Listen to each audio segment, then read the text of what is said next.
Hi everyone, and welcome to Books with Brenda. Today we're going to read a classic.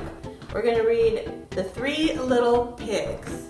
And this particular one is adapted by Jane Gerard and illustrated by Susan Spellman.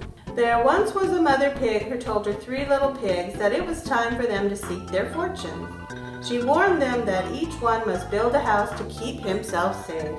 The first little pig met a man with a bundle of straw. He asked the man for some straw and built himself a little straw house.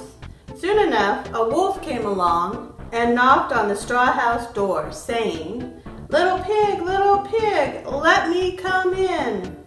"Not by the hair of my chinny chin chin," answered the pig. "Then I'll huff and I'll puff and I'll blow your house in," said the wolf. And he huffed and he puffed and he blew the straw house down. The first little pig was not safe in that house. The second little pig met a man with a load of sticks. The pig decided to make his house out of sticks. Along came the wolf, knocking on his door and saying, little pig, let me come in." "Not by the hair of my chinny chin chin," answered the second little pig. "Then I'll huff and I'll puff and I'll blow your house in." And the wolf huffed and he puffed and he huffed and he puffed again, and he blew the stick house down. The second little pig was not safe in his house either. The third little pig met a man with a load of bricks. He asked for some bricks and built a sturdy little house. The wolf came knocking at his door saying, little pig, let me come in." "Not by the hair of my chinny chin chin," said the third little pig. "Then I'll huff and I'll puff and I'll blow your house in," said the wolf. He huffed and he puffed and he puffed and he huffed and he huffed and he puffed, but he could not blow down the brick house of the third little pig. At last he gave up all his huffing and puffing and said, "Dear pig, come with me to Farmer Smith's turnip field. I happen to know it is full of nice fat turnips. I will come for you at 6 o'clock tomorrow." "All right," agreed the little pig.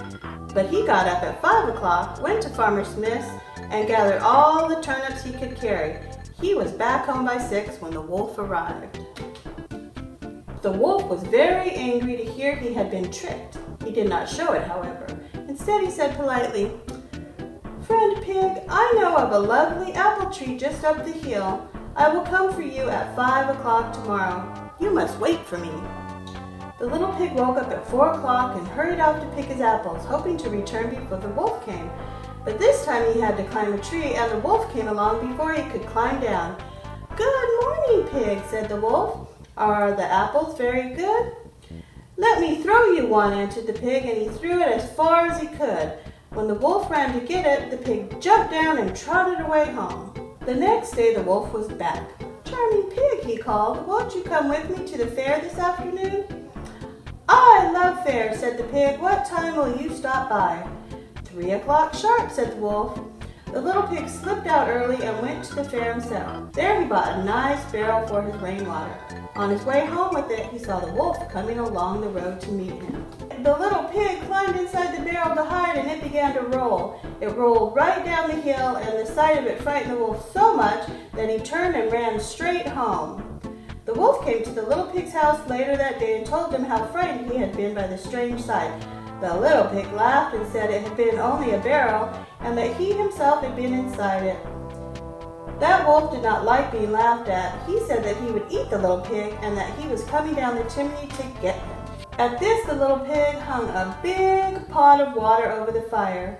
When the wolf came down the chimney, he fell right into the boiling water, and that was the end of the big bad wolf. The end.